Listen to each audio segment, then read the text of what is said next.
তো নমস্কার বন্ধুরা, চলে এসেছি আরও একটা সুন্দর ব্রেকফাস্টের রেসিপি নিয়ে। হাতে বেলা ছাড়াই সুন্দর একটা সবজি দিয়ে স্বাস্থ্যকর পরোটা বানাবো। তো আপনারা প্রথম থেকে ভিডিওটা দেখবেন, আর আপনারা চাইলে আপনাদের মন পছন্দ অনুযায়ী সবজি দিতে পারেন। আমি এখানে পেঁয়াজ কালি দিয়েছি, একটা পেঁয়াজ, আর এখানে কয়েকটা বিনস দিয়েছি, আর একটা গাজর দিয়েছি। আলু টালু আর দিইনি, তো দিলে অনেক সবজি হয়ে যাবে, ভালো লাগবে না।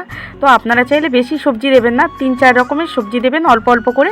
এখানে 1 বাটির মতন ময়দা নিয়েছি, আর সব সবজিগুলো এখানে দিয়ে দিচ্ছি।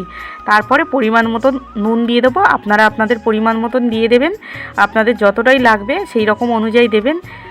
আর পরোটাটা এত সুন্দর আর এত টেস্টি হয়, এত নরম হয়, আপনারা একবার বানিয়ে দেখবেন, অসাধারণ টেস্ট। তো দেখুন, প্রথমে আমি এখানে একটু ঝালের জন্য গোলমরিচের গুঁড়ো দিয়ে দিচ্ছি। আমি এখানে কাঁচা লঙ্কা দিচ্ছি না, কারণ আমাদের যেহেতু বাচ্চারা খাবে, তো তাই কাঁচা লঙ্কাটা অ্যাভয়েড করে যাচ্ছি। আপনারা চাইলে দিয়ে দিতে পারেন, বড়রা বাচ্চারা সবাই খেতে পারবে। তো দেখুন, এখানে 1 চামচের মতন দিয়ে দিচ্ছি আমি ম্যাগি মশলা। ম্যাগি মশলাটা দিলে কি হয়, টেস্টটা খুব সুন্দর লাগে। তো আমি এখানে বেশি দেবো না, 1 চামচই দেবো। আর 2টো ডিম দিয়ে দিচ্ছি, দিয়ে ভালো করে আমি এবারে জল দেবো। ডিম দিয়েছি, এবারে জল দিয়ে ভালো করে ব্যাটারটাকে পাতলা করে গুলিয়ে নিতে হবে।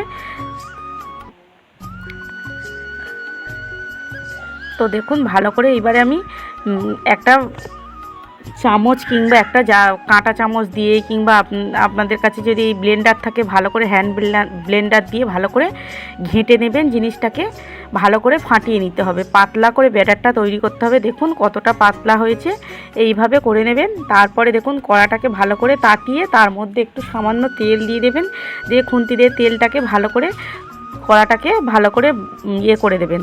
তো দেওয়ার পর দেখুন, এইবারে কড়াটা যখন ভালোভাবে হিট হয়ে যাবে, তারপরে ব্যাটারটাকে আস্তে আস্তে দিয়ে দেবো। দিয়ে যতটা সম্ভব পাতলা করার চেষ্টা করবেন, মানে সব জায়গায় যাতে ব্যাটারটাকে দেয়া যায়, মেলে মেলে দেয়া যায়। তো দেখুন, আমি এখানে ব্যাটারটাকে দিয়ে দিচ্ছি, দিয়ে কড়াটাকে হেলিয়ে দিয়ে ভালো করে ব্যাটারটাকে সব জায়গাতেই দিয়ে দেবো। তো যতটা সম্ভব বড় করা যায়, তারপরে খুন্তি দিয়ে একটু সাইজ করে দেবেন। দিয়ে এইবারে হালকা করে চাপা দিয়ে দেবেন। একটু চাপা দিয়ে রাখলে কি হয়, জিনিসটা তাড়াতাড়ি, এই যে সবজিগুলো আছে তো, সিদ্ধ হয়ে যায়। গ্যাসটা কম করে রাখবেন, তাতে সবজিগুলো ভালোভাবে সিদ্ধ হবে। যত বেশি মানে হিট দেবেন, দেখবেন তাড়াতাড়ি ওপরটা হয়ে যাচ্ছে, কিন্তু ভিতরের যে সবজিগুলো কাঁচা থেকে যায়। তো একটু হালকা আঁচে করার চেষ্টা করবেন, খুব সুন্দর খেতে লাগে, আর মানে ভালোও লাগে, সবজিগুলোও সিদ্ধ হয়ে যায়। তো দেখুন, এইবারে আমি পরোটাটা আমার প্রায় হয়ে এসছে। এইবার উল্টো দিক করে দিলেই আমার পরোটাটা রেডি হয়ে যাবে। কত সুন্দর আর কত মানে টেস্টি আর কত নরম হয়েছে পরোটাটা, আপনাদেরকে দেখাচ্ছি। মানে এত সুন্দর খেতে, আপনারা পারলে একবার বানিয়ে দেখবেন, অসাধারণ টেস্ট। আর কোনো ঝুট ঝামেলা ছাড়াই এই পরোটাটা বানানো হয়ে যায়। আর কোনো তোলার মানে যে একেবারে কড়ার মধ্যে জড়িয়ে যাচ্ছে সেরকম কোনো চান্স থাকে না, কারণ যে ডিমটা দিয়েছি না, তার জন্য ভালোভাবে উঠে যাচ্ছে। তো দেখুন কত সুন্দর পরোটা হয়েছে।